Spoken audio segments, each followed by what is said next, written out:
Black Hollow was a quaint, picturesque town nestled in the mountains, known for its lush greenery and serene environment. It was the kind of place where everyone knew each other, and life moved at a leisurely pace. But beneath its peaceful facade, Black Hollow harbored a dark secret, that only the oldest of the town's residents remembered, a secret that was about to resurface with a vengeance. One late autumn evening, as the last rays of the sun dipped below the horizon, the townsfolk began to notice a strange sound echoing through the narrow, cobblestone streets. It was a haunting, melodic voice singing an old, forgotten tune.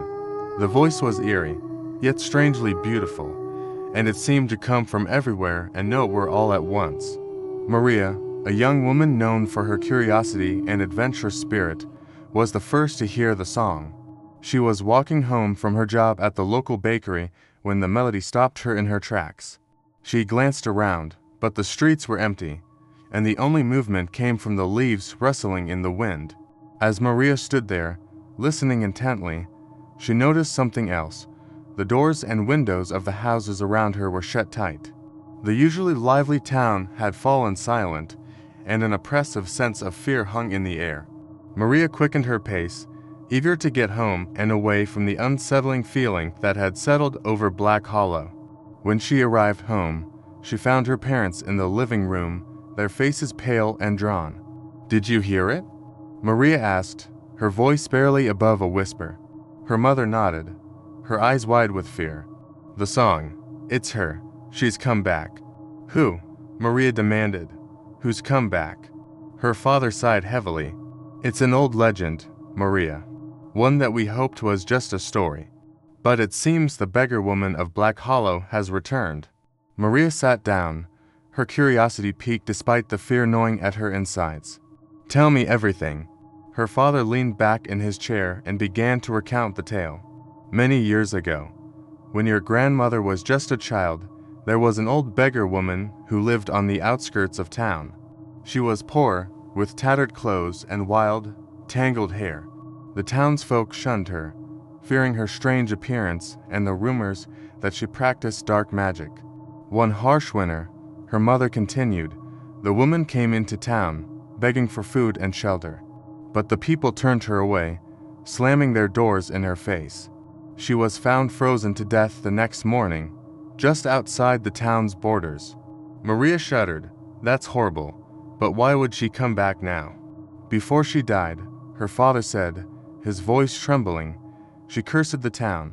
She swore that every generation would suffer for their cruelty, and that she would return to claim the souls of those who ignored her cries for help."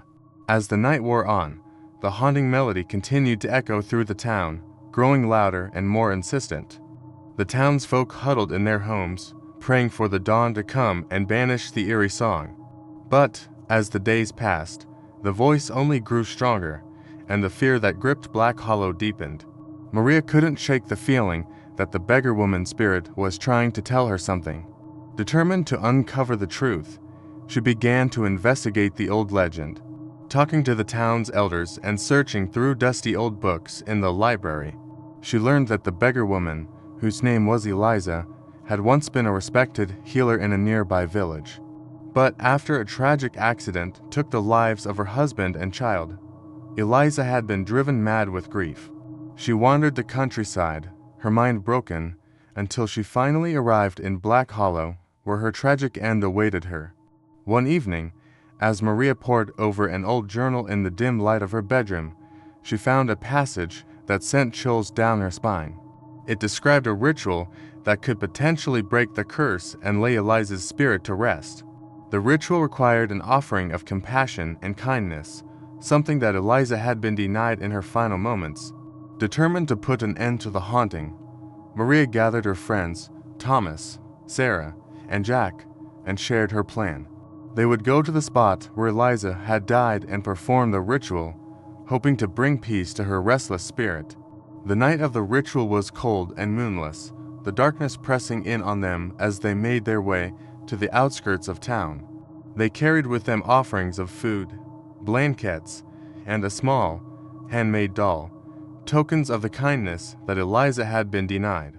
As they reached the spot where Eliza's body had been found, the haunting melody filled the air, louder than ever before.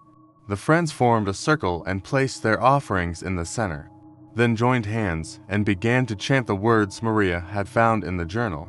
For a moment, nothing happened. Then, a cold wind swept through the clearing, and the ghostly figure of Eliza appeared before them. Her eyes, once filled with sorrow and anger, now softened as she looked at the offerings. "Thank you," she whispered, her voice barely audible over the wind. "You have shown me the kindness I was denied in life." With those words, Eliza's spirit began to fade, the haunting melody finally silencing.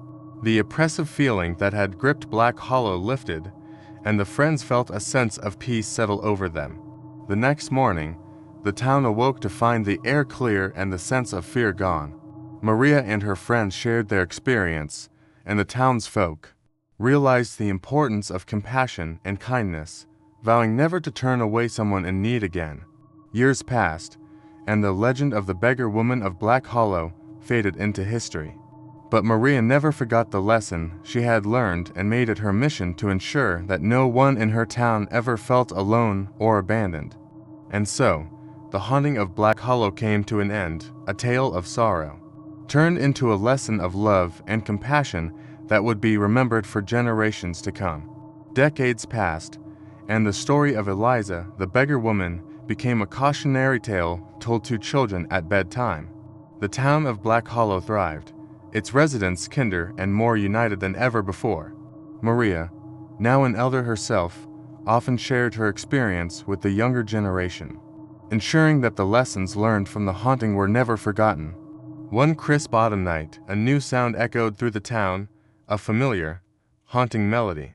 The townspeople, remembering the old legend, locked their doors in fear. Maria, now frail but still sharp-minded, felt a chill run down her spine as the melody reached her ears. She gathered her grandchildren around her and told them the story once more. The spirit of Eliza was laid to rest, but perhaps there is another soul in need of our help, she mused. We must listen to their cries. As the haunting song continued, Maria and her grandchildren, Lily, Peter, and Emma, decided to investigate. They followed the melody to the edge of town, where they found a young woman shivering and singing the old, eerie tune. "Who are you?" Maria asked gently, wrapping her shawl around the girl's shoulders. The girl looked up, her eyes filled with fear and sadness. "My name is Clara. I came to Black Hollow seeking shelter, but I was turned away. I've been wandering the woods, lost and alone." Maria's heart ached at the girl's words. She saw the same pain in Clara's eyes that had once filled Eliza's. "You are not alone anymore, Clara. Come with us, and we'll find you a place to stay." As they led Clara back to town, the haunting melody faded, replaced by the soft hum of life returning to normal. The townsfolk, seeing Maria and the children with Clara, realized their mistake.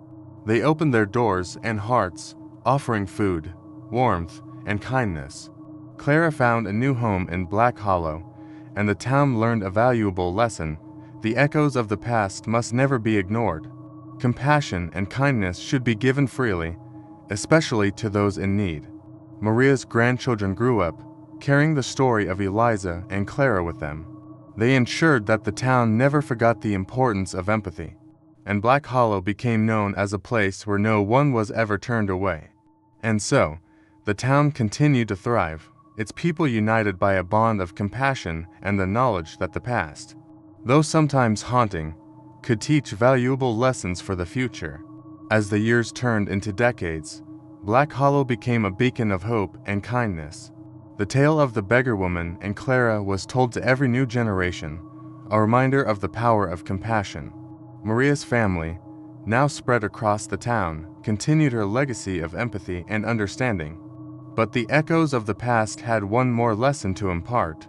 One summer night, as a festival celebrating the town's history was in full swing, a thick fog rolled in from the mountains, blanketing Black Hollow in an eerie silence. The townsfolk gathered around the bonfire, sharing stories and laughter, when a familiar, haunting melody drifted through the air. The crowd fell silent, the old fear gripping their hearts once more. Maria's great-granddaughter, Sophia, a young woman with her ancestors' curiosity and bravery, stood up and addressed the crowd. We faced this song before and learned to meet it with compassion. Let's not forget our lessons. Sophia, along with her friends and family, followed the melody to the outskirts. Sophia, along with her friends and family, followed the melody to the outskirts of town. The fog thickened as they walked, and the haunting song grew louder. It led them to an old, forgotten cemetery, overgrown with weeds and tangled vines. At the center of the cemetery stood a dilapidated mausoleum, its doors ajar and creaking in the wind. "This place gives me the creeps," whispered Peter, Sophia's younger brother, as he clutched her hand. "Stay close," Sophia urged, her voice steady despite the fear gnawing at her insides. "We need to find out who's behind the song." The group approached the mausoleum, their flashlights cutting through the fog. Inside, they found a small, cold chamber with stone walls lined with ancient, crumbling tombs. In the center of the room, a figure knelt, shrouded in darkness. The haunting melody emanated from her lips. Sophia stepped forward, her heart pounding. "Who are you?" she asked softly. The figure looked up, revealing a gaunt, sorrowful face framed by wild, tangled hair. "My name is Eliza," she whispered, her voice echoing in the chamber. "I am the beggar woman of Black Hollow, cursed to wander these grounds for eternity." Sophia gasped. "Eliza, but we laid your spirit to rest years ago. Why have you returned?" Eliza's eyes filled with tears. "Though you showed me kindness and compassion, my soul cannot rest while there are others who suffer as I did. Another spirit, a child, is trapped here, bound by the same cruelty that bound me. You must help her, or she will suffer forever." Sophia's heart ached for Eliza and the unknown child. "We'll help you, Eliza. Tell us what we need to do." Eliza gestured to a small, hidden door at the back of the mausoleum. "Through there lies the child's resting place. You must offer her the same compassion and kindness you showed me." Sophia and her group moved towards the door, which creaked open to reveal a narrow, winding staircase leading down into the earth. The air grew colder as they descended, and the darkness seemed to press in on them from all sides. At the bottom of the staircase, they found a small, dimly lit chamber. In the center of the room lay a tiny, frail figure, the ghost of a young girl, her eyes wide with fear and sorrow. Sophia approached the girl slowly, kneeling beside her. "Hello," she said gently. "My name is Sophia. We're here to help you." The girl's eyes filled with tears. "I'm scared," she whispered.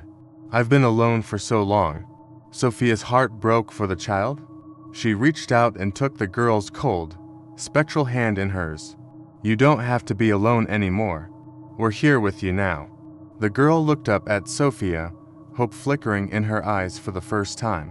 "Will you stay with me?" "Of course," Sophia replied, her voice firm. "We won't leave you." The rest of the group gathered around, offering the girl comforting words and gentle touches. As they did, a soft, warm light began to fill the chamber, and the girl's ghostly form started to fade. "Thank you," the girl whispered, her voice barely audible. "I can rest now." With those words, the girl vanished, her spirit finally at peace. The chamber grew silent, and the oppressive feeling that had hung over them lifted. Sophia and her friends made their way back up the staircase, emerging into the cool night air. The fog had lifted, and the stars shone brightly above them. Eliza stood at the entrance of the mausoleum, her eyes filled with gratitude. "You have done a great thing tonight," she said softly. "The child's spirit is free, and I can finally rest as well." "Thank you," Sophia smiled, tears of relief and joy streaming down her face. "You're welcome, Eliza. Rest in peace." With a final, grateful smile, Eliza's spirit faded, leaving the mausoleum empty and silent. The group stood together, feeling a sense of accomplishment and peace. As they returned to the town, the haunting melody was gone, replaced by the gentle sounds of the night.